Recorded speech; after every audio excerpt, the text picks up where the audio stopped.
Greetings and welcome back to room 303 in our chats with Emily, as we are calling our readings through the poetry of Emily Dickinson. We are in the Johnson edition, and we turned out a poem 491, While It Is Alive. Now, this is again Emily on the power of love. She will reference love in 126 of her poems.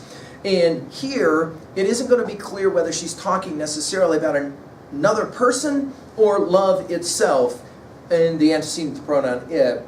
Our assumptions is that you've been following our stuff at learnstrong.net. Down that left-hand side, Chats with Emily is our playlist. I'm hopeful that you've already worked through our set of introductory comments. I'm hopeful that you've worked through our preceding 490 poems. If you have, we just finished with 490 to one denied to drink. You know that Emily is constantly working with this challenge of being loved or being accepted by the one that she loves. And she's going to raise some profound, I think, questions in this poem. Let's enjoy it.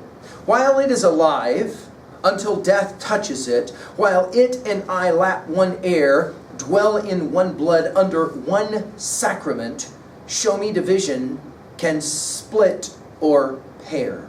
Love is like life, merely longer.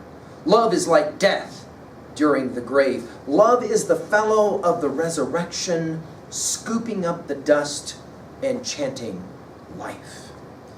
Now, I will point out right away what we've said in a number of our studies of these poems, her brilliance with her verbs, I think, quite compelling. We'll begin with this, while it is alive. Notice the it of the very end of the second line. Are we talking love? Are we talking Sue? Are we talking Sam Boyle? Are we talking about another? While it is alive, until, notice, capitalized death. Death touches it. Again, these verbs are quite remarkable. And again, who is it that she's referencing? Now, in many ways, we're back to poem 246. Forever at his side to walk, the smaller of the two, brain of his brain, blood of his blood, two lives, one being now. Forever of his fate to taste, if grief the largest part, if joy to put my peace away, for that beloved heart. All life to know each other, whom we can never learn, and by a change called heaven, wrapped neighborhoods of men, just finding out what puzzled us without the lexicon. And you guys remember when we did 322, there came a day at Summer's Full, entirely from me. I thought that such were for the saints where resurrections be. Of course, we've got the resurrection happening in this poem as well. The sun is come and went abroad, the flowers accustomed blue, as if no soul the solstice passed that maketh all things new.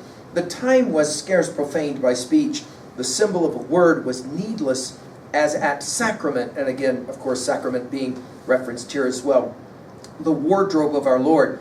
Each was to each the sealed church, permitted to commune this time, lest we to awkward show at supper of the Lamb. The hours slid fast as hours will, clutched tight by greedy hands, so faces on two decks looked back beyond, bound to opposing lands. And so, when all the time had leaked, without external sound, each bound the other's crucifix, we gave no other bond, sufficient troth that we shall rise, deposed at length the grave, to that new marriage justified through Calvaries of love. I think she's drawing on both of these as she says, while it is alive until death touches it, while it and I lap one air. Again, her verbs are amazing.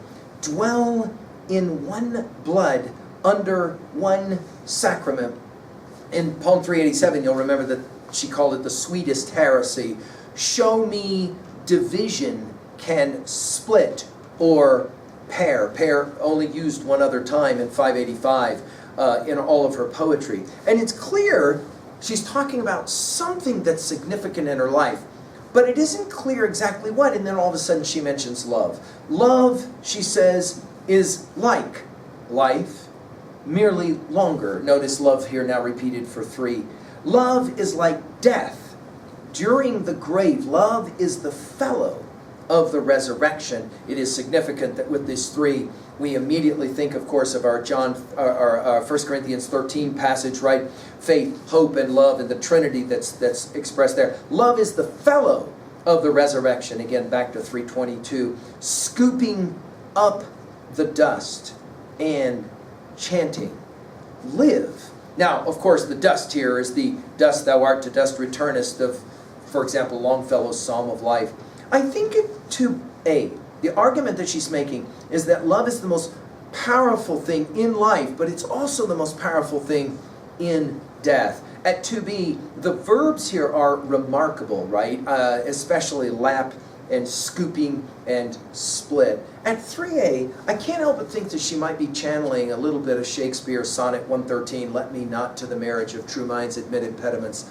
Love is not love which alters, when it alteration finds or bends with the remover to remove. We've given full lectures at learnstrong.net. Finally, at 3b, what are your own views on love? And to what degree do you agree with Emily or disagree with Emily when she comments that love is like life, merely longer? Love is like death.